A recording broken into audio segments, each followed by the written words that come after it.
Bonjour à toutes et tous, alors je vous accueille là dans mon antre créatif et je me suis installée devant une de mes peintures, le chakra rouge, le chakra de la matière.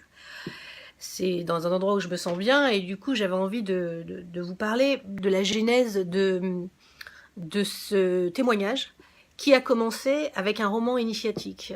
Et en fait, pourquoi je me suis mis devant cette peinture, c'est qu'en fait j'avais envie de raconter ces années de spiritualité, d'enseignement et de recherche de sens en l'incarnant dans la matière. Et donc en l'incarnant dans la matière, pour moi c'était la créativité, c'était donner vie d'une manière ou d'une autre.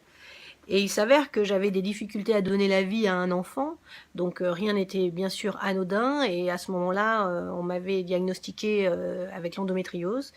Et donc, je pense que j'avais besoin de trouver des réponses à mes questions, et en écrivant, il m'arrive assez régulièrement de recevoir des réponses, ou en tout cas de comprendre à travers l'écriture des choses que je ne comprends pas toujours quand je cherche un raisonnement. Voilà, il y a quelque chose d'un peu mystique dans ma façon de créer.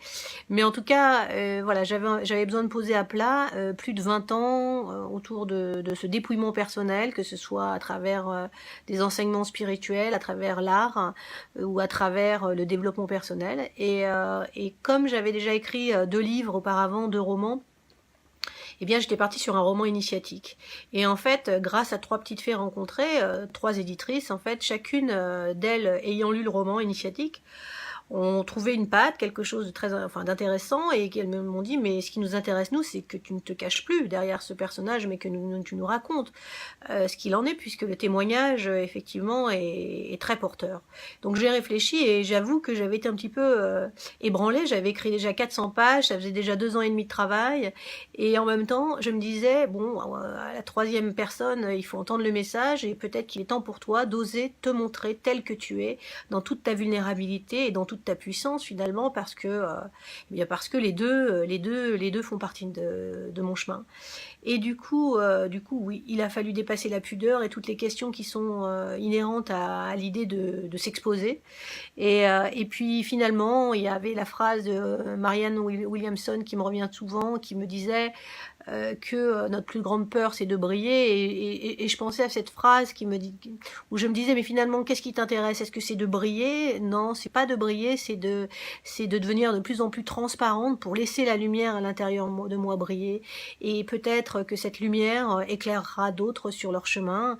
En tout cas, c'est vraiment un de mes souhaits, c'est de contribuer à ma manière, avec la poésie, l'écriture et le témoignage et la musique et puis la peinture, à faire éclore, ou en tout cas à tendre une petite main pour d'autres. Voilà. Et puis bien sûr, le témoignage est un présent. Est un présent et quelque chose que j'ai envie d'offrir, parce que je vois beaucoup de femmes qui sont comme j'ai été, c'est-à-dire avec cette difficulté à prendre leur place, à ne pas oser se montrer telle qu'elle, à vouloir s'émanciper, mais souvent dans la maternité, pas forcément autrement. Et j'avais vraiment envie de partager ça pour peut-être aider d'autres femmes. Voilà, donc merci de votre accueil, et merci pour vos messages et vos retours. À très bientôt.